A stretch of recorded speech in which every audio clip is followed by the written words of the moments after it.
By late evening, you notice the edges of your own day have been worn away. Your energy is thin, and you realize you moved between roles without a single pause that felt like yours.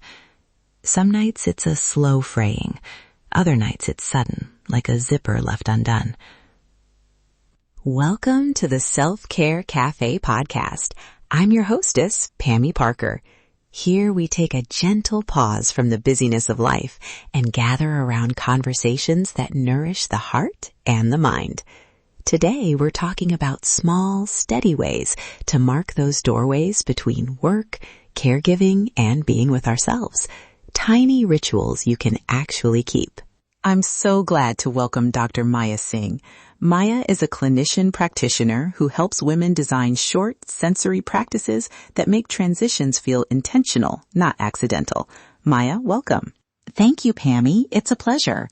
I work with people juggling caregiving, jobs, and their own inner life. My aim is simple. Design tiny, repeatable cues that do the heavy lifting of transitions so people don't carry one role stress into the next. Yes, and today we'll explore 3 easy kinds of cues. Something you do with your body, something you sense, and a single question that orients you. But before we get into the how, why do these moments actually matter? Why not just power through? Because our brains tag context. Tiny, consistent actions become signals. This is work, this is home, this is care. When those signals are missing, the brain doesn't know where to put attention, and we drift.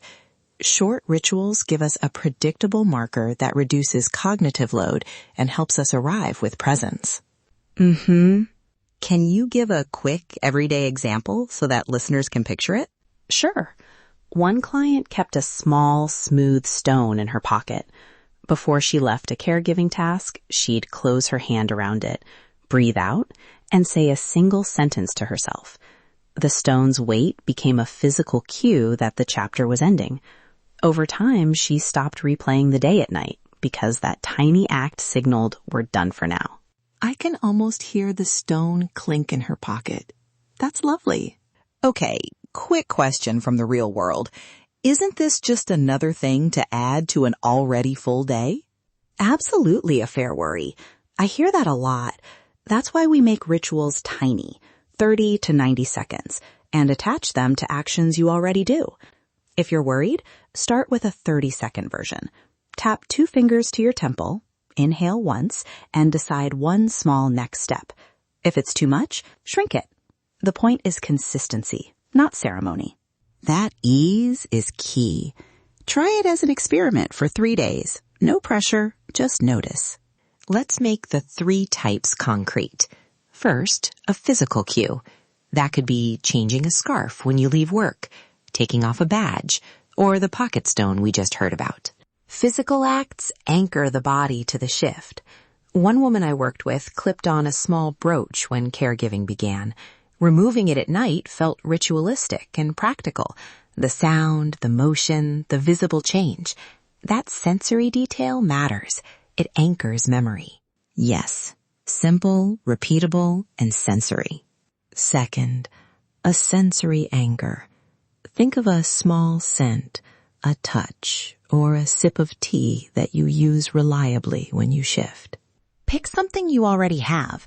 A lotion, a tea bag, a roll-on scent, or a small phrase card. Keep it in one place and use it consistently. Smell is powerful because olfactory cues link directly to mood. A 2-second inhale with attention starts to build that association. And a low-cost alternative is simply tapping 2 fingers to your temple or touching a bracelet. No shopping required. Third, a brief reflective question. One kind, orienting line you ask yourself. Yes, ask a single question like, what do I want to carry forward? Or what do I need to leave here? Then make one micro decision. That tiny step turns an intention into a behavior. I will not check email at the dinner table. And that's what builds boundary. Try this with me now. If you're driving, pause and come back when you're safely stopped. Otherwise, let's do a 90-second micro ritual together. Find a comfortable posture. Place a hand on your heart or in your lap. If you have a small object, a stone, ring, scarf, take it now. Breathe in for 4, hold briefly, and breathe out for 6. As you exhale, imagine releasing one role you're leaving. Say quietly to yourself, I close this chapter with kindness. Now inhale, bring the next role into view, and on the exhale, state one small intention for that role. I will listen with my full attention, or I'll take a 10-minute pause when I arrive. Say it once clearly. Gently open your eyes if they were closed. Rub your fingertips together or smooth a scarf to reconnect with your body. Carry that single intention forward. That was about 90 seconds. Quick check. How did that land for you? Maya, any brief notes on why that compact format holds up in busy lives? Compact rituals lower activation energy. They're doable, even on a crowded day. If you feel resistance, shrink it further to 30 seconds. Keep the language kind, experiment over must, and be curious about what changes rather than judging perfection. Practical tweaks. Attach rituals to something you already do. After you switch off your laptop, after you park, or when you step off public transit. In public, adjust a scarf or tap a finger. At home, hold a cup of tea. And if it starts to feel performative, remember it's an offer to yourself. Try it for 3 days as a small experiment. No pressure. One more practical idea. Give your ritual a name. Doorway pause or shift stone. Naming makes it memorable and private. Also, keep alternatives handy.